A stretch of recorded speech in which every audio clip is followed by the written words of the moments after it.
Hi guys, welcome back. ఈరోజు మనం devil May cry అనే యానిమే గురించి మాట్లాడుకుందాము. ఇది నెట్ఫ్లిక్స్లో April 3 రిలీజ్ అయింది. 8 ఎపిసోడ్స్ వచ్చాయి. ఇది బేసికలీ డెవిల్ మే క్రై అనే గేమ్ ఉండేది, క్యాప్కామ్ వాళ్ళది. నాకు చాలా ఫేవరెట్ గేమ్ ఉండేది ఇది చిన్నప్పుడు. అండ్ ఈవెన్ మధ్యలో కూడా డెవిల్ మే క్రై రీబూట్ వచ్చింది. అది కూడా PS4లో ఆడాను. ఎక్స్ట్రాడినరీగా ఉండేది గేమ్. గేమ్‌ని యానిమే కింద అడాప్ట్ చేశారంటే కొంచెం డౌట్‌ఫుల్‌గానే ఉంటుంది. గేమ్ బాగా హిట్ అయింది గదా అని చెప్పి క్యాష్ గ్రాబ్ కోసము ఏదో రకంగా చేసేసి ఫ్యాన్స్ చూస్తారని చెప్పి చేస్తారు. అలాగే మనకి 'బార్డర్ ల్యాండ్స్‌ని' కూడా అడాప్ట్ చేసుకొని చేశారు. 'విచర్ 3'ని చేశారు. 'బార్డర్ ల్యాండ్స్' అంత సరిగా మూవీలాగా వర్కౌట్ కాలేదు కానివ్వండి. But 'విచర్ 3' at least is good. కానీ 'డెవిల్ మే క్రై' మీద కొంచెం అప్రహెన్షన్ ఉండే ఏం చేస్తారా అని చెప్పి. బట్ ఫస్ట్ ఎపిసోడ్ నుంచి వెన్ ఐ స్టార్టెడ్ వాచింగ్ అసలు చాలా ఎక్స్ట్రాడినరీగా ఉంది.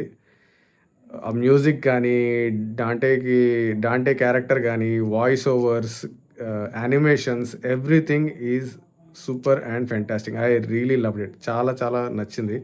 ఫస్ట్ ఎపిసోడ్ నుంచి లాస్ట్ ఎపిసోడ్ వరకు అసలు ఫుల్ కూర్చోబెట్టేస్తారు. మ్యూజిక్ అయితే అసలు బ్యాక్గ్రౌండ్ స్కోర్ అయితే అసలు ఇరగదీసేశారు.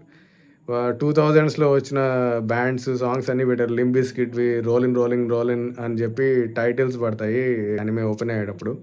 ఫుల్ నాస్టాల్జియా క్రియేట్ చేస్తారు. ఆ పాత సాంగ్స్ అన్నీ పెట్టడము. అసలు యాక్షన్ అయితే ఎక్స్ట్రాడినరీగా ఉంది.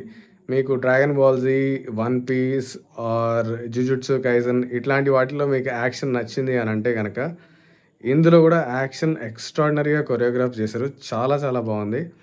అండ్ ఇంట్రెస్టింగ్లీ ఇది సౌత్ కొరియన్ యానిమేషన్ స్టూడియోస్ వాళ్ళు డెవలప్ చేశారు. అండ్ యూఎస్ వాళ్ళు ప్రొడ్యూస్ చేశారు.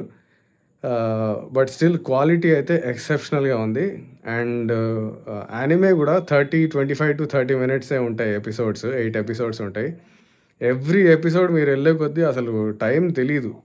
ఒకటే రోజులో బింజ్ వాచ్ చేసేస్తారు. అంత బాగుంది. మీకు యానిమే గనక నచ్చితే గనక డెఫినెట్లీ 'డెవిల్ మే క్రై' నెట్‌ఫ్లిక్స్‌లో ఉంది, చూడండి. నాకైతే చాలా బాగా నచ్చింది. హార్డ్ కోర్ ఫ్యాన్స్ కొంతమంది అంటున్నారు డాంటే క్యారెక్టర్ సరిగ్గా చూపియలేదు లేకపోతే ఇది అని. బట్ నాకైతే అట్లా ఏం అనిపించలేదు. As a generic fan, game నచ్చిన వాడిగా నేను ఈ సిరీస్‌లోకి ఎళ్ళాను వితౌట్ ఎనీ ఎక్స్‌పెక్టేషన్స్. చాలా ఫెంటాస్టిక్‌గా ఉంది యానిమే మొత్తం. I really loved it, really enjoyed it. మధ్య మధ్యలో సర్కాజం కానివ్వండి, ఆ తర్వాత మాన్స్టర్ బ్యాటిల్స్ కానివ్వండి, అసలు చాలా బాగా తీశారు.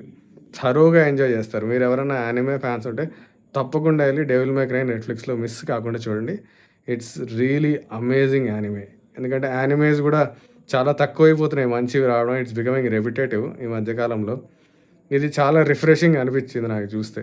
స్టోరీ లైన్ జనరిక్‌గానే ఉంటుంది. హెల్ నుంచి మాన్స్టర్స్ వస్తాయి హ్యూమన్ వరల్డ్‌లోకి. అది రాకుండా ఆపడానికే అనే బేసిక్ స్టోరీ లైన్. బట్ ఎలా తీశారంటే it's really really fun. I hope you will watch and enjoy 'Devil May Cry'. We'll meet soon again. Bye bye.